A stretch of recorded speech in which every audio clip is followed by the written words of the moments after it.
तो आज का जो विषय है वो विषय है कि अपने परमेश्वर के लिए पवित्र बने रहो। हालेलुया। धीरे धीरे परमेश्वर के वचन को पढ़ेंगे और परमेश्वर के वचन पर हम मनन करेंगे। इस समय व्यवस्था विवरण की पुस्तक और उसकी 11वें अध्याय को हम खोलेंगे। व्यवस्था विवरण की पुस्तक और उसके 11वें अध्याय को खोले और उसकी 18 से लेकर 21 आयत को जैस्मिन धीरे धीरे पढ़ेगी और आपके पास जिनके पास बाइबल है वो भी अपनी बाइबल में इसको आराम से पढ़ें। इसलिए तुम मेरे ये वचन अपने अपने मन और प्राण में धारण किए रखना और चिन्ह के रूप में अपने हाथों पर बांधना। इसलिए तुम मेरे ये वचन अपने अपने मन और प्राण में धारण किए रखना और चिन्ह के रूप में अपने हाथों पर बांधना और वे तुम्हारी आंखों के मध्य में टीके का काम दें। और तुम घर में बैठे मार्ग पर चलते लेटते उठते इनकी चर्चा करके अपने बच्चों को सिखाया करना और इन्हें अपने अपने घर के चौखट के बाजुओं और अपने फाटकों के ऊपर लिखना, इसलिए कि जिस देश के विषय यहोवा ने तेरे पूर्वजों से शपथ खाकर कहा था कि मैं उसे तुम्हें दूंगा, उसमें तुम और तुम्हारे बच्चे दीर्घायु हो और जब तक पृथ्वी के ऊपर का आकाश बना रहे तब तक वे भी बने रहें। हालेलुया। परमेश्वर का धन्यवाद, परमेश्वर की बड़ाई। परमेश्वर के पवित्र वचन में लिखा है, तुम मेरे ये वचन अपने अपने मन में और प्राण में धारण किए रखना। हालेलुया। तुम मेरे ये वचन अपने अपने मन में और अपने प्राण में धारण किए रखना। तुम मेरे ये वचन स्मरण रखना। तुम ये मेरे वचन याद रखना। तुम मेरे इन वचनों को भूलना नहीं। तुम मेरे इन वचनों को भूलना नहीं। तुम मेरे इन वचनों को छोड़ना नहीं। तुम मेरे इन वचनों को अपने अपने मन में और अपने प्राण में धारण किए रखना। स्मरण करते रहना, याद करते रहना। और प्रभु का वचन ये कहता है कि प्रभु ने कहा कि ये वचन तुम्हारी आंखों के मध्य में टीके का काम दे। हालेलुया। ये वचन तुम्हारी भौहों के बीच टीके सा काम दे, मतलब ये वचन तुम्हारे मन मस्तिष्क में चढ़े रहे। ये वचन तुम्हारे मस्तिष्क में सजे रहे। ये वचन तुम्हारे मस्तिष्क में ऐसे ही छाए रहे जैसे तुम्हारे कंप्यूटर पर स्क्रीन पर वो चीज छाई रहती है, जो चीज तुम लिख रहे हो या तुम देख रहे हो। हालेलुया।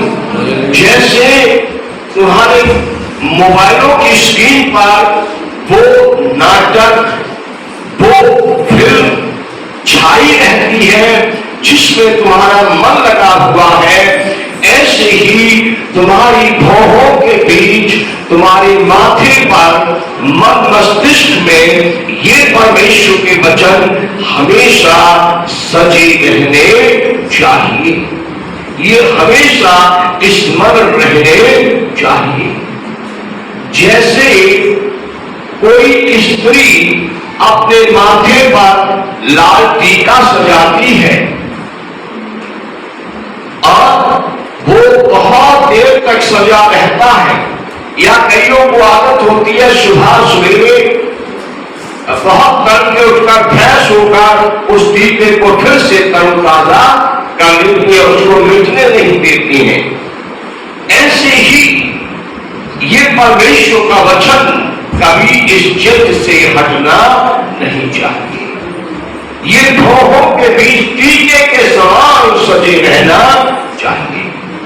जैसे एक पंडित जी टीके को कभी मिटने नहीं देते। सोते समय का रात को मिट जाता है तो सुबह 3 से 4 के बीच नहा के फटाफट टीका फिर से लगा लेते हैं और उसे मिटने नहीं देते। परंतु परमेश्वर ये कहता है कि तुम्हें ये बाहरी चंदन का या गुलाल का या सिंदूर का टीका लगाने की आवश्यकता नहीं। तुम मेरे बच्चों को इन भौहों के बीच अपने मस्तिष्क में टीके के समान सजाकर रखो। इन बच्चों को अपने मन मस्तिष्क में धारण किए रहो और इनको अपने चित्त से उतरने न दो, इनको अपने मन से दूर होने न दो। ये तुम्हारी लाभ के लिए है, ये तुम्हारी आशीष के लिए है। वचन आगे कहता है तुम घर में बैठे मार्ग पर चलते लेटते उठते इनकी चर्चा करके अपने बच्चों को सिखाया करना। हालेलुया।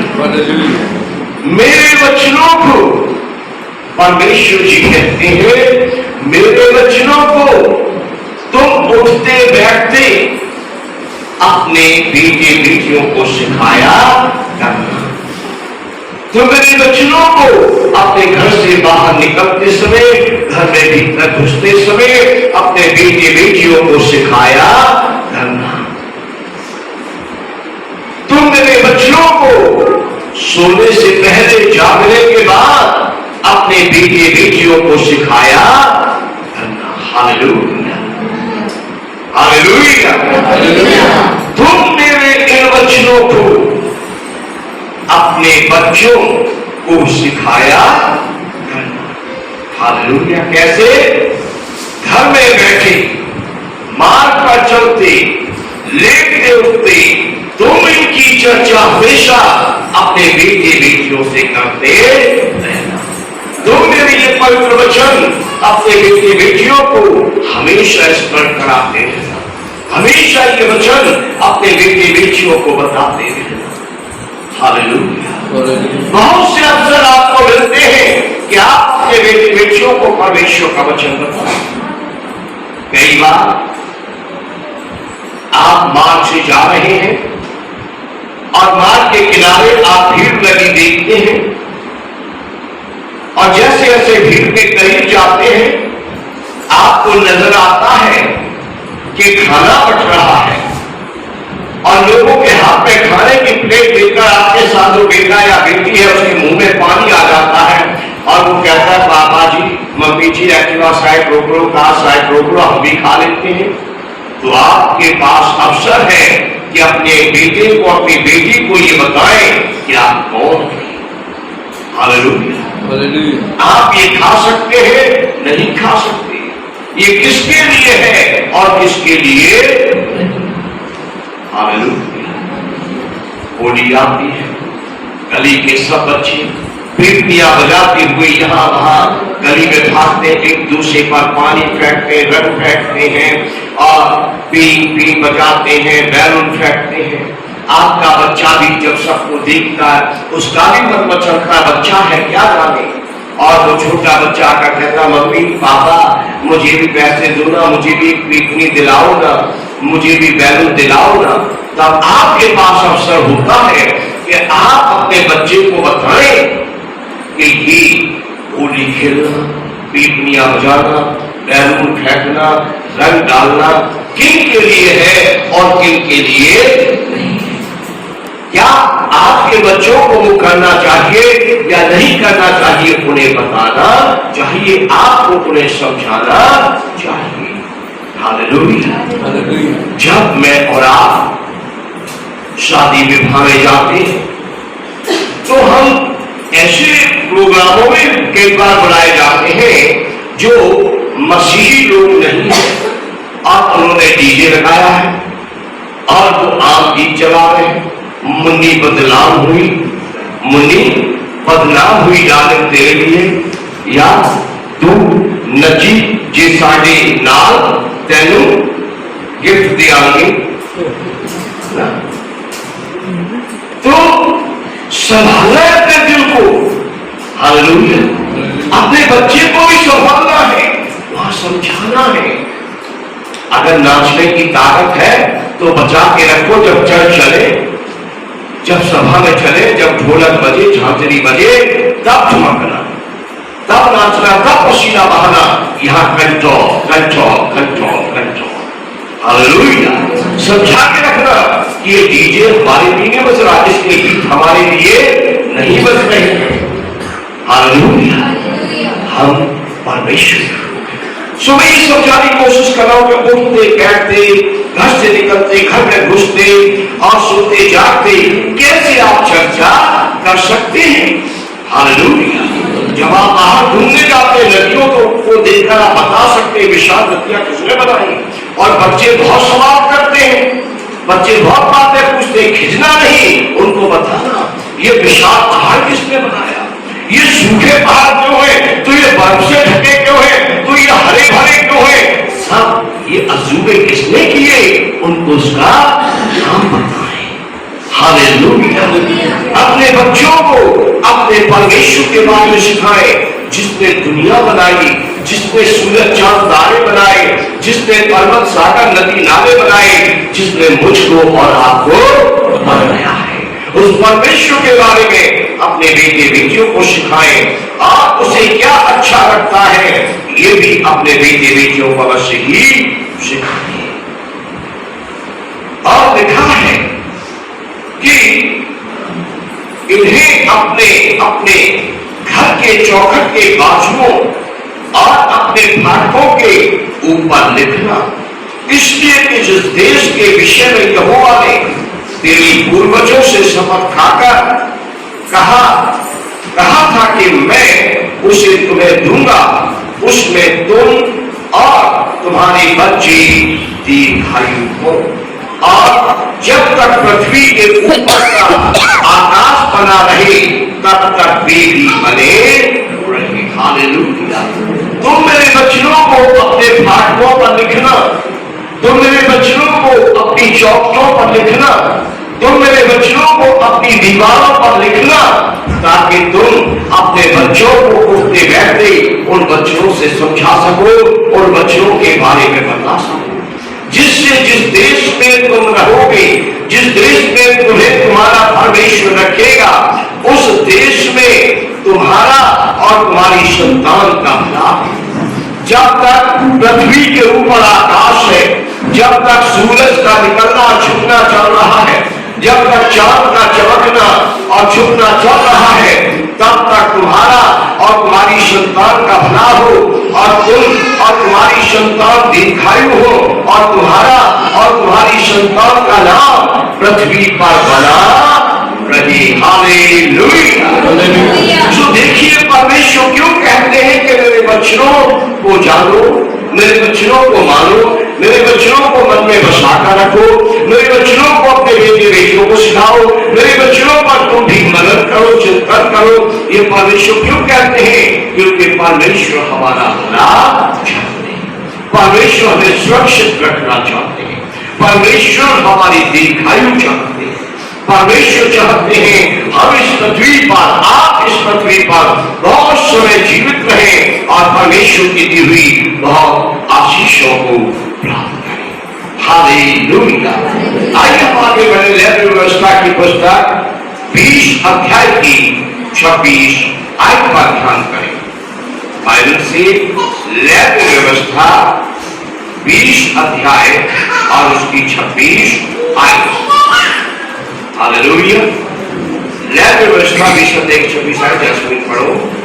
तुम मेरे लिए पवित्र बने रहना, क्योंकि मैं यहोवा स्वयं पवित्र हूँ, और मैंने तुमको और देशों के लोगों से इसलिए अलग किया है कि तुम निरंतर मेरे ही बने रहो, हालेलुया। परमेश्वर की महिमा। परमेश्वर की स्तुति, परमेश्वर की प्रशंसा। हालेलुया। बेटी जिनकी आपकी बाइबल में ऐसा लिखा है, सही है। पहली बात यहोवा परमेश्वर ये कहते हैं अपने बेटे बेटियों से कि तुम मेरे लिए पवित्र बने। हालेलुया। सबसे पहली बात यह है परमेश्वर जी अपने बेटे बेटियों से ये कहते हैं कि तुम मेरे लिए पवित्र बने रहो, क्योंकि मैं तुम्हारा परमेश्वर पवित्र हूं। मैं तुम्हारा पिता पवित्र हूं। मैं तुम्हारा सृजनहार पवित्र हूं। मैं तुम्हारा उद्धारकर्ता पवित्र हूं। इसलिए तुम पवित्र बने रहो। अपने चाल चलन में पवित्र बने रहो।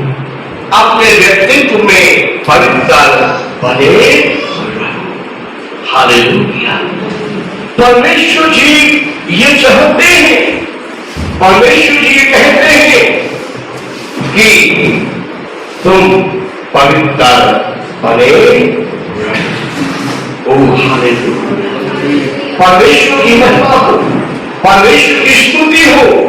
परमेश्वर विशेष कर ये कहते हैं कि मेरे लिए पवित्र बने हो और तुम अपने आप को उनके बीच अशुद्ध न करो जिनके बीच में तुम रहते हो। हालेलुया। किसी का जूतन खाकर अपने आप को अशुद्ध न करो, किसी की रंग में रंगकर अपने आप को अशुद्ध न करो, किसी के झुमकों के साथ झुमके मिलाकर अपने आप को अशुद्ध न करो, किसी की हाँ में हाँ मिलाकर अपने आप को अशुद्ध न करो। हालेलुया। तुम अपने परमेश्वर के लिए पवित्र बने, क्योंकि परमेश्वर पवित्र है। आपका मेरा पिता पवित्र है। आपका मेरा सृजनहार यहोवा स्वयं पवित्र परमेश्वर है। और जब आप उसकी संतान कहलाते हैं तो जानता है कि उसकी संतान पवित्र होनी चाहिए। हालेलुया। देखिए, हम अक्सर उदाहरण देते हैं कि भेड़ का बच्चा किसके जैसा होता है? भेड़ के जैसा। भेड़ के जैसा। और भेड़ की खासियत है कि भेड़ कीचड़ में नहीं उतरती है। भेड़ की खासियत है कि भेड़ कीचड़ से डरती है। भेड़ की खासियत है कि भेड़ कीचड़ से दूर रहती है।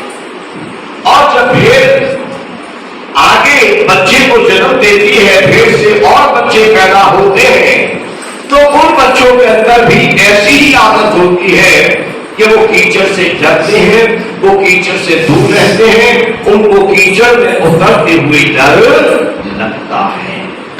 हालेलुया। अब हम देखें कि सूअर का बच्चा कैसा होता है।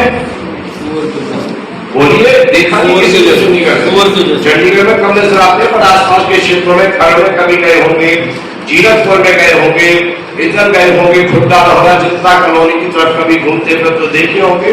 तो कहिए सूअर का बच्चा कैसा होता है?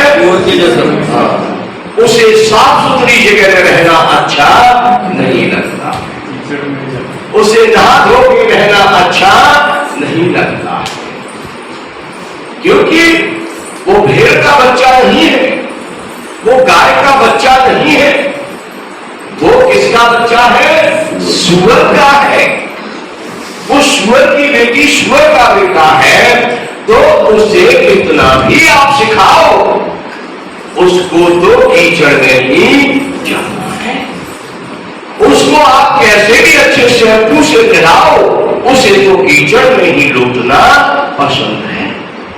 उसे तो आप कैसे भी अच्छे साबुन से नहलाओ, उसे तो कीचड़ में ही लौटना पसंद है। उसे आप कैसी भी जल्दी जंजीरों से बांध के रखो, रस्सियों से बांध के रखो, उसे तो अपने जिनमें से वो पैदा हुआ उस खून के अनुसार, अपनी पहचान के अनुसार, सूरत की पहचान के अनुसार उसे तो कीचड़ में ही जाना पसंद है। वो जब तक जंजीर से बंधा रहेगा या किसी घर में कैद रहेगा, चिल्लाता रहेगा, हुड़दंग करता रहेगा, 1 महीने बाद, 2 महीने बाद, साल बाद जब कभी से छूट मिलेगी, आप उसे खोलोगे तो सीधा गंदी नाली को ढूंढता हुआ भागेगा, और जब गंदी नाली मिलेगी तब जाकर रुकेगा और सीधा उस नाली में जाकर लौटना शुरू कर देगा।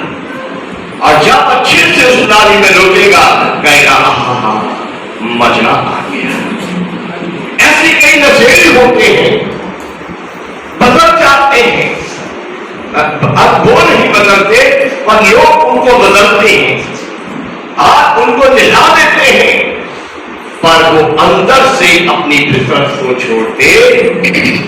ऐसे कई व्यभिचारी होते हैं जिन्हें परमेश्वर प्रकार से ज्योति में लिहाते हैं, आप उन पर ये मोहर लगा देते हैं कि ये बदल गए, ये निला दिए गए यीशु के लहू से, पर वो बदल अंदर से बदलते नहीं है।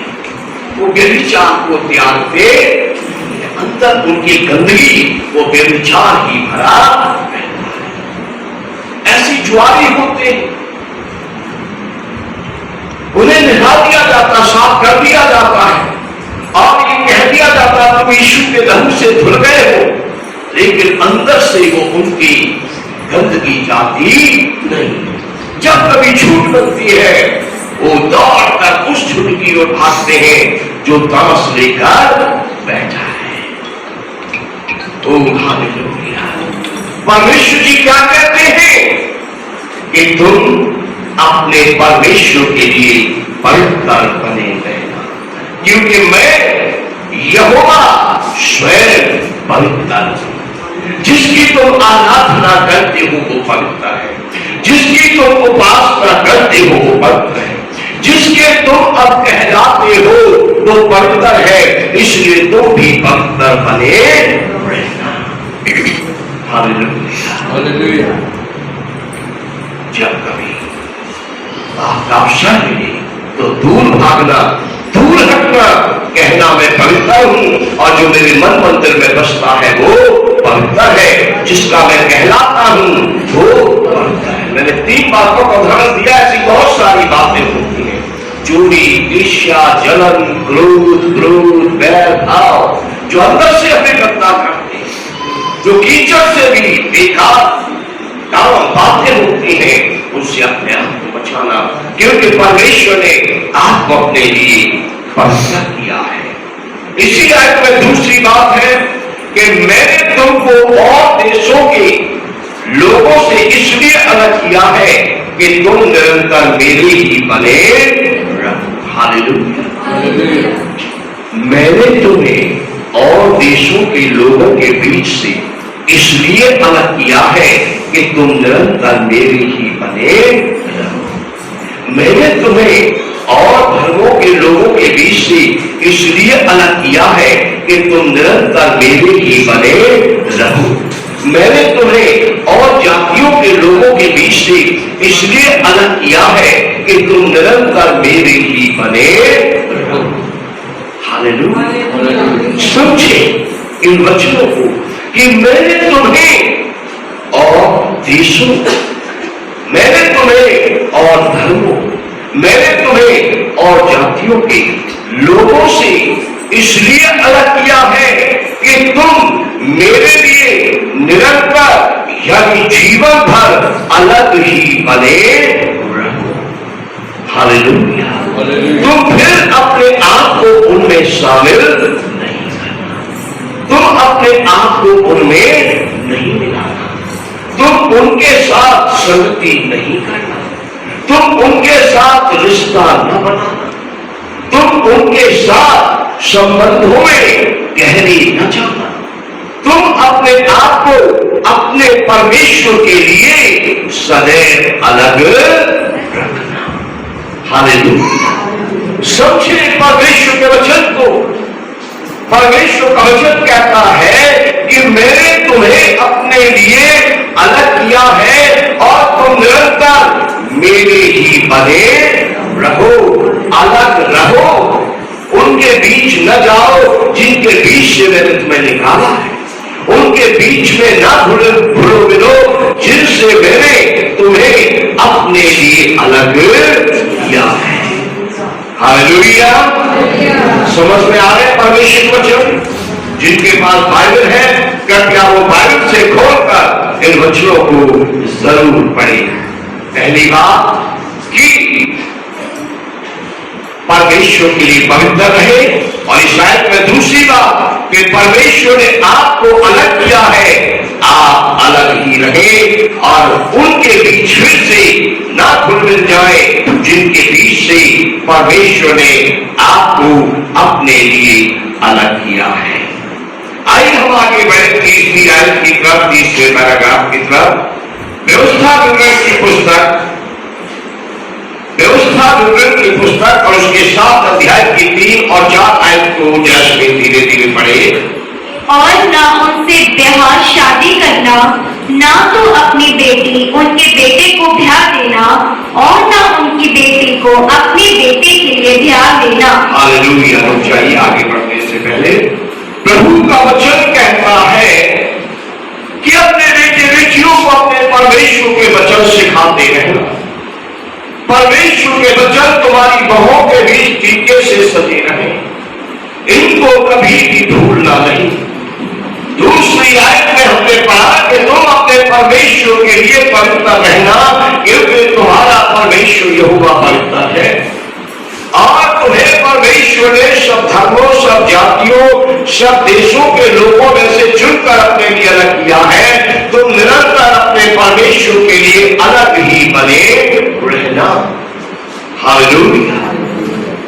अब तीसरी आयत जो हम पढ़ रहे हैं, इसमें परमेश्वर जी कहते हैं कि तुम जिन धर्मों के बीच से निकाले गए, तुम जिन जातियों के बीच से निकाले गए, तुम जिन देशों के लोगों के बीच से अलग किए गए हो, जब तुम्हारी बेटियां जवान हो जाएं, जब तुम्हारे बेटे जवान हो जाएं, तो तुम जिन लोगों के बीच से निकाले गए, जिन लोगों के बीच में तुम रहते हो, तुम्हारे चारों तरफ रहते हैं, उन लोगों से तुम रिश्तेदारियां ना बनाना। हालेलुया। अपने बेटे बेटियों को इसके विषय में सिखाना, उठते समय, बैठते समय, घर से निकलते समय, घर में घुसते समय, सोने से पहले, जागने के बाद, मार्ग में चलते हुए अपने बेटे बेटियों को ये बातें सिखाना कि तुम्हारा परमेश्वर क्या कहता है। तुम जिन देशों, जिन धर्मों, जिन जातियों के बीच से निकाले गए और जो तुम्हारे चारों तरफ बसे हुए हैं, तुम उनसे अपने बेटे बेटियों के रिश्ते ना करना। हालेलुया। तुम उनके साथ विवाह शादी ना करना। हालेलुया।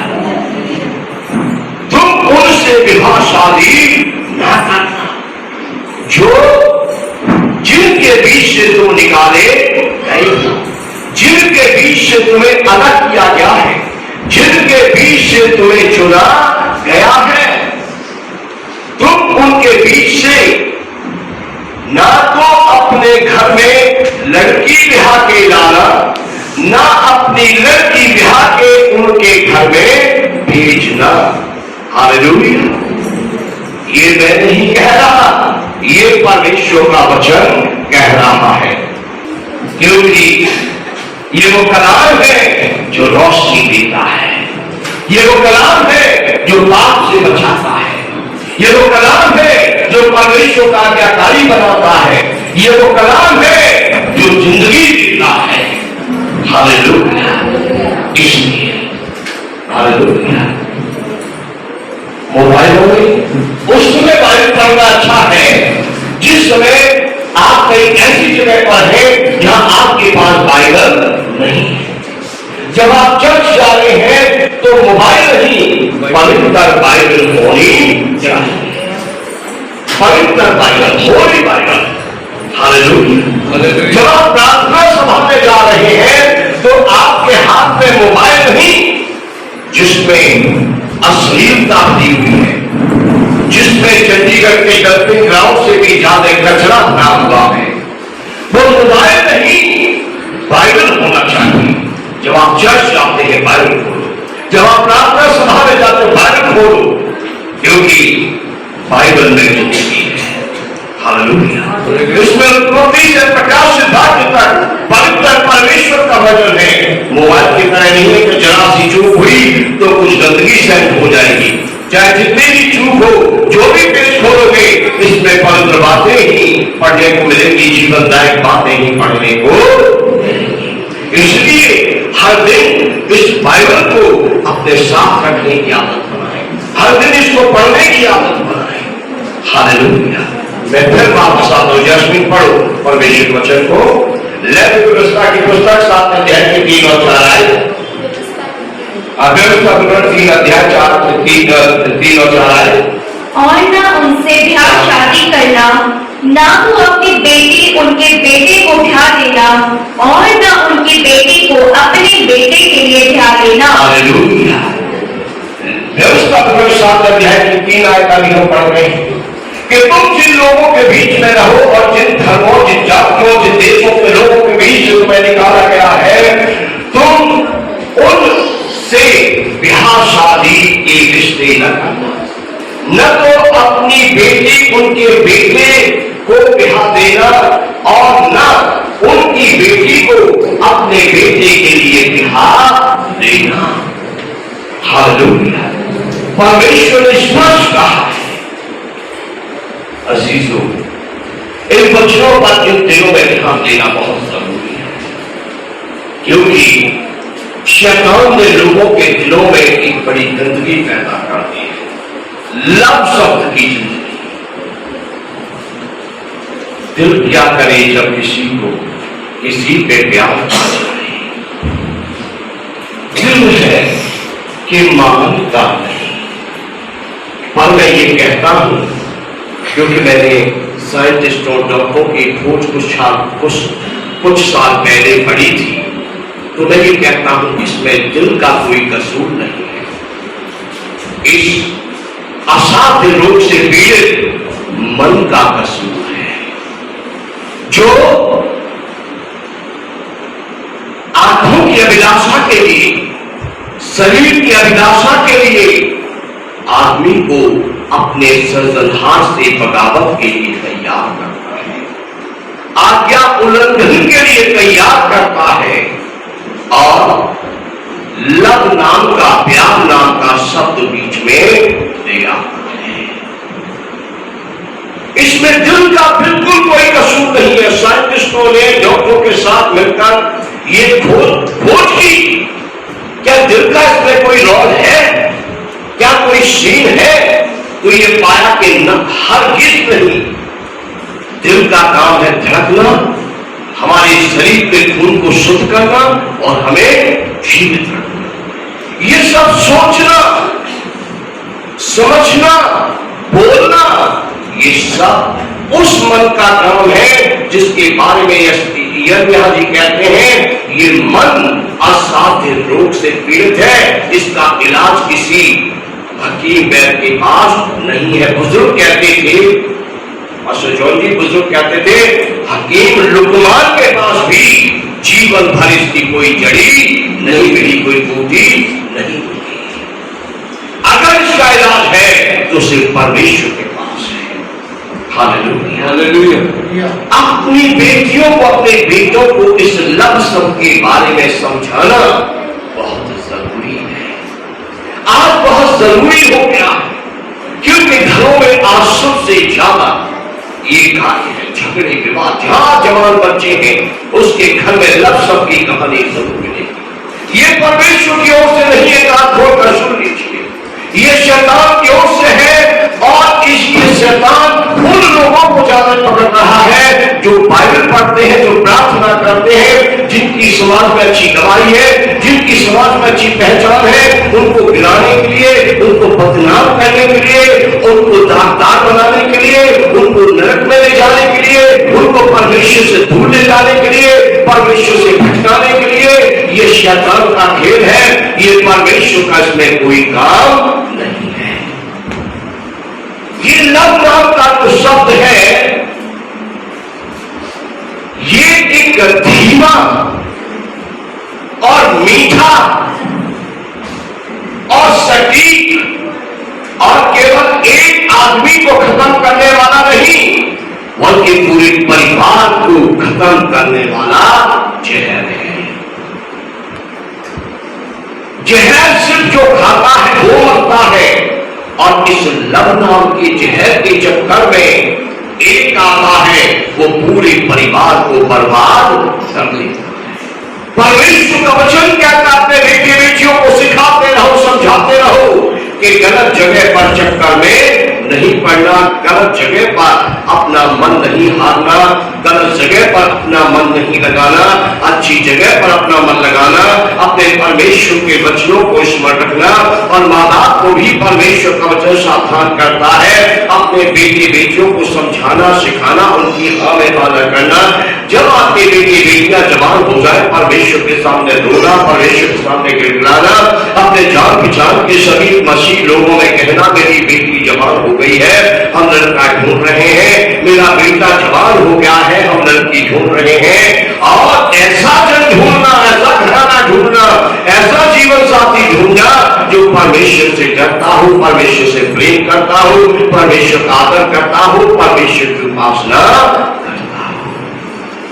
देखिए, शादी से पहले ऐसा प्रतीत होता है कि हमारी बेटी, सर जब आप मेरी बेटी दूसरे घर में जाएगी, सर जी आप सही सिखा रहे हैं, पर ये सोचकर हमने उस घर में इसको भेजा है कि ये उस परिवार को बटोर कर मसीह के पास ले जाएगी, पर वो ये नहीं जानते कि वो परिवार इसके घुटने कहीं और दिखवाएगा।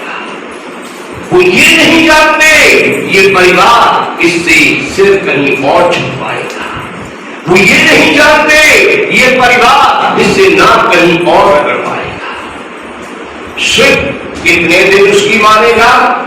ज्यादा से ज्यादा हद से हद एक बच्चे का जन्म हो, कि वो बच जाए, उनके कंट्रोल में आ जाए। ज्यादा से ज्यादा बहुत सारे लोग तो शादी होते ही शुरू कर देते हैं। सिस्टर रीतू विश्वास करती थी, उनके परिवार के लोग विश्वास नहीं करते थे, इसलिए परमेश्वर सिचुएशन को जानता है। पर मैं ये बता रहा हूं कि जो अविश्वासी के घर शादी होकर आई तो उन्हें हर जगह घुटने देखने पड़े, हर जगह से झुकाना पड़ा, हर जगह जो वो करना चाहते थे वो करना पड़ा। क्यों? क्योंकि जब चले जाते घर में फिर दुहाई होती है रिश्तेदार की, दुहाई होती है पड़ोसी की, दुहाई होती है इज्जत की। अब बेटी तेरी इज्जत हमारी इज्जत है, अब बहू तेरी इज्जत हमारी इज्जत है। और इससे कंपेयर किया जाता, झुकाया जाता, समझाया जाता है कि जो पहले शादी से पहले जो कह रही थी वो सब कुछ उससे भुला दिया। असली चेहरा, असली सूरत शादी के पास वचन कहता है तुम अपनी बेटियों को उनको न देना जिनमें से तुम पर दया करके, तुम पर से अनुग्रह करके तुम्हारे परमेश्वर ने तुम्हें चुने। देखिए, जब लड़की को अच्छा खाना मिलता है, खाते पीते लोग मिलते, गोरी चौड़ी का लड़का मिलता है पढ़ा लिखा, तो माता पिता को क्या लगता है यहां तो खुश रहेगी, ये तो बड़ा सब्र है, ये तो बड़ा अच्छा है, ये तो मेरी बेटी के पीछे चलेगा, और ये तो सबको मानता है, ये तो ईश्वर मसीह को भी मानता है, ये तो मांग भी पड़ेगा, ये तो प्रार्थना भी करेगा। और वो हर एंगल से ऐसा लगता है कि मेरी बेटी इस घर में जानी ही चाहिए। हालेलुया, मेरी बेटी इस घर में जानी चाहिए, ये सबको मोड़कर मसीह के पास ले आएगी।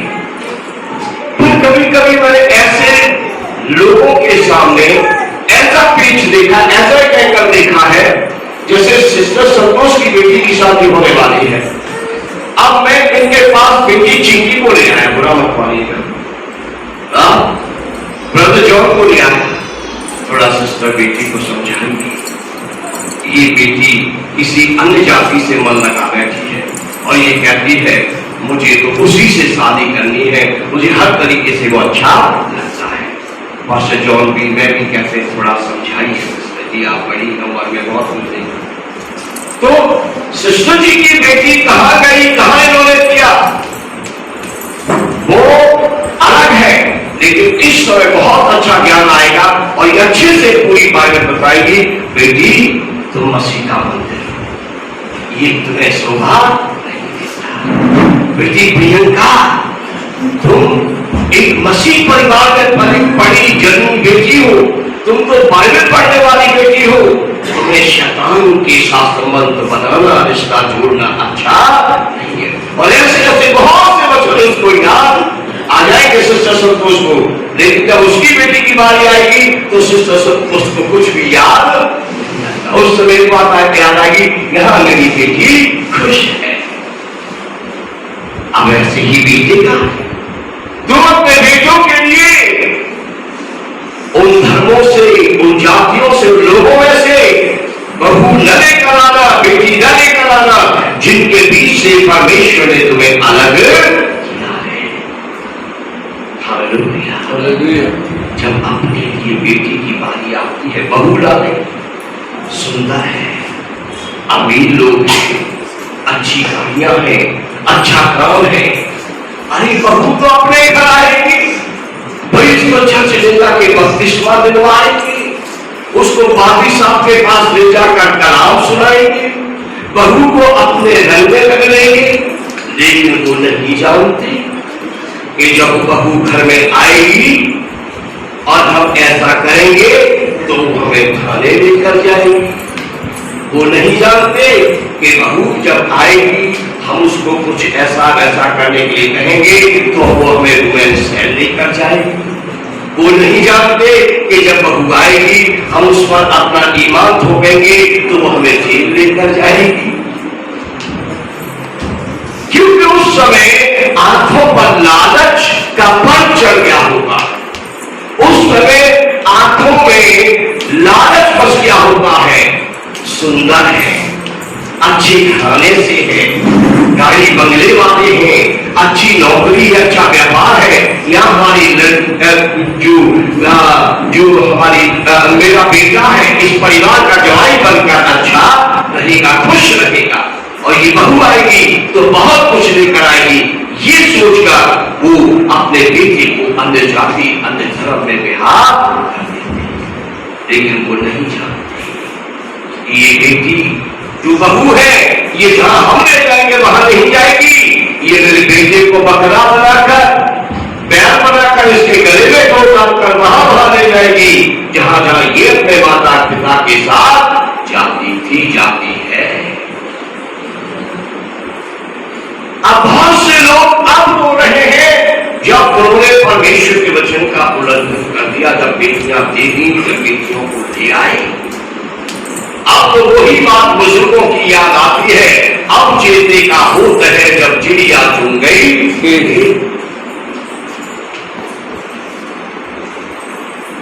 मेरे प्रियो परमेश्वर के बेटे बेटियों, बुरा वक्त आने से पहले सावधान। परमेश्वर के वचन को समझो। परमेश्वर का वचन क्या कहता है कि तुम्हें परमेश्वर ने अपने लिए अलग किया है, तुम उसके लिए अलग ही बने रहो। दूसरों का धन न देखो, रूप न देखो, घर न देखो, गाड़ी न देखो। तुम उनके बीच किसी प्रकार के रिश्ते नाते के लिए लालायत या लालची न बनो और अपने आप को अलग रखो। देखिए तीसरी आयत फिर से पढ़े जास्मीन और चौथी भी साथ में धीरे धीरे। और ना उनसे ब्याह शादी करना, ना तो अपनी बेटी उनके बेटे को ब्याह देना, और ना उनकी बेटी को अपने बेटे के लिए ब्याह देना।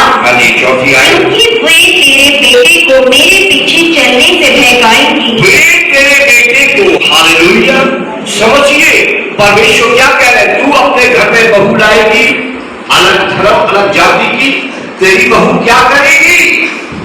मेरे प्रिय को, मेरे चुने हुए को, पवित्र को, तेरे बेटे को जो मेरा कहलाता, जिसको मैंने अपने लिए चुना, अपने लिए रख दिया है, वो उसको मेरे पीछे चलने से बहकाएगी, उसे पेड़ों के पीछे ले जाएगी, जानवरों के पीछे ले जाएगी, पशुओं के पीछे ले जाएगी, पत्थरों के पीछे ले जाएगी। इसलिए सावधान, तू अपने बेटे के लिए, जिनके बीच से तुम निकाले गए, उनके बीच से कोई बेटी लेकर वो अपने ईश्वरों को उठा लाएगी, तुम्हारे घर के कोने में रखेगी। तुम्हारे घर में क्रिसमस नहीं, करवा चौथ मनाया जाएगा। तुम्हारे घर में गुड फ्राइडे नहीं, होली मनाई जाएगी। तुम्हारे घर में संडे वर्शिप नहीं, रखड़ी मनाई जाएगी, खीर पूड़ियां बांटी जाएंगी। याद रखना, वो अपने काम नहीं छोड़ेंगे। फिर पछताओगे, फिर कहोगे समाज में नाम खराई कर दी, कोई फायदा नहीं। पहले से समझो, हालेलुया पर लिखा है, जागृति सभा जागो, ये सोने वाले जागो। अभी से सावधान हो, जब तुम्हारे बच्चे छोटे हैं, जब शादी के लायक है, जब शादी के बारे में सोच रहे हो, जब गले में घंटी नहीं बंधी है या फंदा नहीं फंसा, पहले से जाग जाओ। अपने बेटों के लिए बाहर से बेटियां दिखाकर नहीं लाना। आदि आगे, और दूसरे देवताओं की उपासना करवाएंगी, वे उनसे दूसरे देवताओं की उपासना करवाएंगी, और इस कारण यहोवा का कोप तुम पर भड़क उठेगा। इस कारण यहोवा परमेश्वर का प्रकोप तुम पर भड़केगा। तुम परमेश्वर की जलजलाहट का सामना करोगे, और वे तेरा शीघ्र सत्यानाश कर डालेगा। परमेश्वर जो तुम्हारा प्रेमी, तुम्हारा बनाने वाला, तुम्हारा रचने वाला, तुम्हारा छुड़ाने वाला है, उसे ना चाहते हुए तुम्हें दंड देना पड़ेगा, तुम्हारा नाश करना पड़ेगा। यहोवा प्रेम भी है, तो यहोवा जल उठने वाली आग भी है। सो सावधान कि परमेश्वर का वचन क्या कहता है। ओ हालेलुया। आइए नए नियम की ओर देखें कि संत पौलुस क्या कहते हैं दूसरा थिस्सलुनीकियों की पुस्तक में। ये मत कहिए कि हम तो नए नियम के ईसाई हैं, हम तो नए नियम के क्रिश्चियन हैं, ये मत कहिए। आइए नए नियम से भी हम देख लेते हैं कि परमेश्वर का वचन कहता है। दूसरा कोरिन्थियोस 6 अध्याय 14 से 16 आयत में धीरे धीरे पढ़ो। अविश्वासियों के साथ असमान जुए में ना जुटो। अविश्वासियों के साथ असमान जुए में ना जुटो। हालेलुया। परमेश्वर के बेटे बेटियों को विश्वासी हो, परमेश्वर के बेटे बेटियों को परमेश्वर पर विश्वास करते हो, मसीह पर विश्वास करते हो, उसके कामों पर विश्वास करते हो, उसकी धार्मिकता पर विश्वास करते हो, उसके उद्धार के कार्य पर विश्वास करते हो। हे परमेश्वर के बेटे बेटियों, अविश्वासियों के साथ असमान जुए में ना जुटो। हालेलुया। असमान, बाइबल कहती है अविश्वासी की विश्वास के साथ कोई समानता नहीं है। हालेलुया। जिनके पास बाइबल है वो पढ़े, कोई समानता नहीं है। और परमेश्वर का वचन कहता है नए नियम में कि असमान जुए में ना जुटो। आगे, क्योंकि धार्मिकता और अधर्म का क्या मेल जोल। क्योंकि अधर्म और धर्म का कोई मेल नाप नहीं। तुम्हें अधर्मियों के बीच से निकाल कर धर्मी बनाया, तुम्हें अपवित्र लोगों के बीच से निकाल कर पवित्र बनाया है। सो परमेश्वर के लिए धर्मी बने रहो, परमेश्वर के लिए पवित्र बने रहो। तुम अधर्मियों के साथ असमान जुए में न जुड़ो। स्मरण रखो, याद रखो कि अधर्मियों के साथ धर्मियों का कोई रिश्ता नहीं, धर्मियों का कोई मेल नाप नहीं। अधर्मियों का कोई नाता नहीं है। आगे राहुल मेरी स्लो में क्या कह रहा हूं, इधर स्लो क्या कह रहा हूं। हाँ जी पढ़ो। या ज्योति और अंधकार की क्या संगति, या ज्योति या अंधकार की क्या संगति। हालेलुया। मैंने तुम्हें अंधकार से निकाला है और ज्योति की संतान बनाया है और कहा है कि तुम जगत की ज्योति हो। हालेलुया। कृपा से परमेश्वर सही बात है। परमेश्वर जी कहते हैं मैंने तुम्हें अंधकार से निकाला है, तुम्हें स्वयं ज्योति बनाया है। आप स्मरण रखो कि अंधकार और ज्योति का कोई मेल नहीं है। उनके साथ रिश्तेदारी न जोड़ो, उनकी बेटियों को अपने घर में बिहार के मत लाओ, उनको अपने बेटे बिहार का आप उनके घर में अपनी बेटियां बिहार कर न भेजो और उनकी बेटियों को बिहार कर अपने घर में मत लाओ। उन्हें रिश्तेदार मत बनाओ, पड़ोसी ही बने रहना काफी है। जान पहचान ही बने रहना काफी है। उनसे सब ठिकाना मत बनाओ, क्योंकि अंधकार और ज्योति का कोई तालमेल नहीं है। लाइट जल रही है, अंधेरा गायब है। लाइट बंद होगी, अंधेरा छा जाएगा। हालेलुया। जब तक आपके जीवनों में शैतान था, मसीह आपसे दूर था। आप मसीह जगत की ज्योति आपके दिलों में है, अब अंधेरा आपसे दूर है। आज आप ज्योति की संतान है। ज्योति और अंधकार का कोई मेल मिलाप नहीं है। ओ हालेलुया। ये राजेश्वर नहीं कह रहा, ये परमेश्वर का आत्मा कह रहा है। संत पौलुस के द्वारा परमेश्वर के आत्मा ने हम सब के लिए ये संदेश दिया है। आगे, और मसीह का बलियान के साथ क्या लगाव, मसीह का बलियान अर्थात शैतान के साथ क्या लगाओ।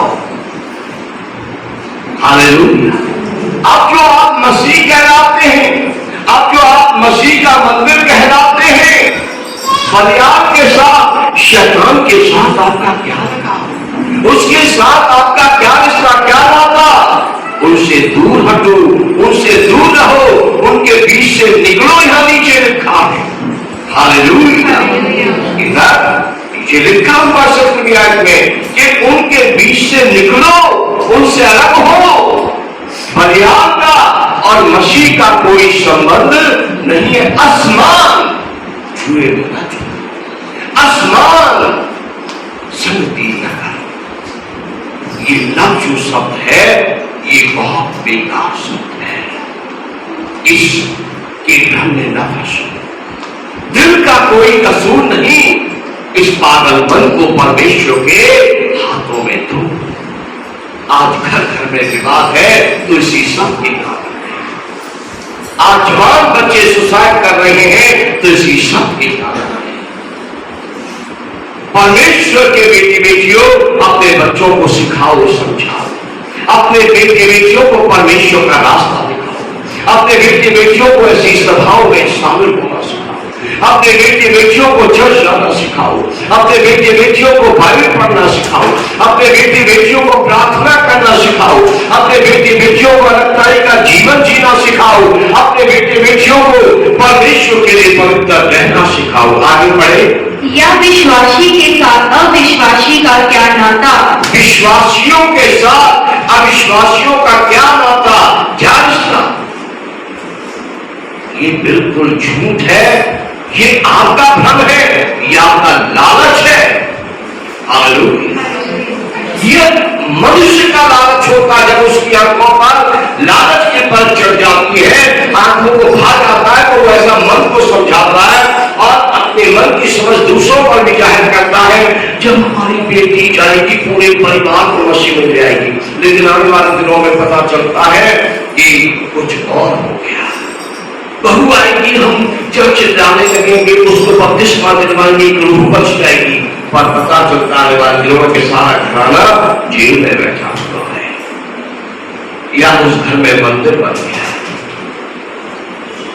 पता चलता है होली वाले दिन बहू कहाँ है, मायके गई है। रखड़ी वाले दिन बहू कहाँ है, मायके गई है। करवा चौथ पे बहू कहाँ है, थाली सजा रही है उधर बैठ।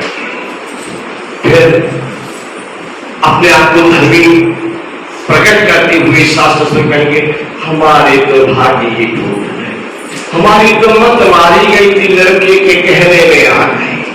तब ऐसा अपने आप को अच्छा जाहिर करते हैं। और पहले से परमेश्वर का वचन समझो, हालेलुया। पहले से परमेश्वर की बात मानो तो ऐसा पछताना नहीं पड़ेगा। आगे बढ़े। और मूर्तियों के साथ परमेश्वर के मंदिर का क्या संबंध? मूर्तियों के साथ परमेश्वर के मंदिर का क्या? हालेलुया। सो हम जागृति की बात कर रहे हैं। जब परमेश्वर के वचन पढ़ो, परमेश्वर के वचन सुनो, परमेश्वर के साथ संगति करो, पवित्र आत्मा से अपने लिए बुद्धि मांगो, पवित्र आत्मा से अपने लिए समझ मांगो, जानो कि सही क्या है, गलत क्या है। हालेलुया। नीतीश, राहुल और पास्टर परवेश अभी शादी नहीं हुई है, ऐसे बच्चे यहाँ पर है। और एक और बेटा यहाँ बैठा था, मुनीश अभी नजर नहीं आ रहा था, है नहीं क्या हो सकता बाहर। ये जवान बच्चे मुनीश आ गया, शादी नहीं हुई है। समझे मेरी बात को। शिमशोन एक बहुत आशीषित नौजवान था। शिमशोन गर्भ से ही नाज़ीर था। शिमशोन पर परमेश्वर का आत्मा रहता था और शिमशोन बहुत प्रभावशाली था। शिमशोन का जीवन बर्बाद हो गया। कम शब्दों बता रहा हूं, पढ़ दिया क्योंकि मेरा क्लोजिंग का बंद करने का समय आ गया है। हालेलुया। बाहर नहीं आ गया। हालेलुया। शिमशोन कभी बाइबल से पढ़ा हुआ और पढ़ा भी होगा क्योंकि तो बहुत प्रचलित कहानी है। बहुत ही अच्छा नौजवान था, आशीषित था, गर्भ से ही नाज़ीर था और अभिषिक्त था। लेकिन इस छोटे से शब्द में मार खा गया, लव। कि एक दूसरे देश की, दूसरे धर्म की, दूसरी जाति की लड़की नजर आ गई और बस उसका मन मोहित हो गया। अब उसने अपने माँ बाप से कहकर उससे शादी कर ली और वहीं से शिमशोन के बुरे दिन शुरू हो गए। राजा सुलेमान, नौजवान बेटो, राजा सुलेमान बहुत प्रभावशाली राजा थे। उनके जैसा ना कोई राजा, और उनका पिता भी जो राजा था पहले, ना कोई उनके जैसा राजा हुआ, ना उनके बाद कोई राजा हुआ। राजा सुलेमान भी इस छोटी से पीछे मार खा गए। उनका बुढ़ापा अच्छा नहीं बीता क्योंकि वो भी यहां पर चूक गए कि अन्य धर्म, अन्य देश, अन्य जाति की जो यहोवा परमेश्वर को नहीं जानती थी, यहोवा परमेश्वर का भय नहीं मानती थी, ऐसी स्त्रियों पर उनका मन आ गया और उन्होंने उनको बिहा लिया। और सुलेमान ने उनकी मूर्तियां स्थापित करा दी, उनके लिए देवालय बनवा दिए और स्वयं भी उनके पीछे पीछे चलती थी। और इस कारण से राजा सुलेमान का एक आशीषित जीवन बर्बाद हो गया। उनका बुढ़ापा अच्छा नहीं रहा और आखिर में वो अपने बाप के समान आखिरी सांस तक परमेश्वर के प्रिय नहीं रहे। जो परमेश्वर के बेटे बेटे, आज इन वचनों से हमने मनन किया है कि परमेश्वर चाहते हैं कि स्वयं भी जो बड़े जन है, माता पिता है, एल्डर्स है, स्वयं भी परमेश्वर के वचनों पर मनन करते रहो और उठते बैठते सोते जागते अपने बेटे बेटियों को भी परमेश्वर के वचन सिखाते और अपने आप को परमेश्वर के लिए पवित्र रखो, अपने आप को परमेश्वर के लिए अलग रखो। जिनमें से तुम निकाले गए, बचाए गए हो, उनसे रिश्ते नाते शादी विवाह करके अपने आप को भ्रष्ट न करो, अपने आप को अपने परमेश्वर के क्रोध का बारिश न बनाओ, परमेश्वर के हाथों से नाश होने के लिए अपने आप को परमेश्वर के क्रोध को न भड़काओ। चौथी बात हमने नए नियम से देखी कि आसमान छूने में परमेश्वर इन वचनों से आपको आशीष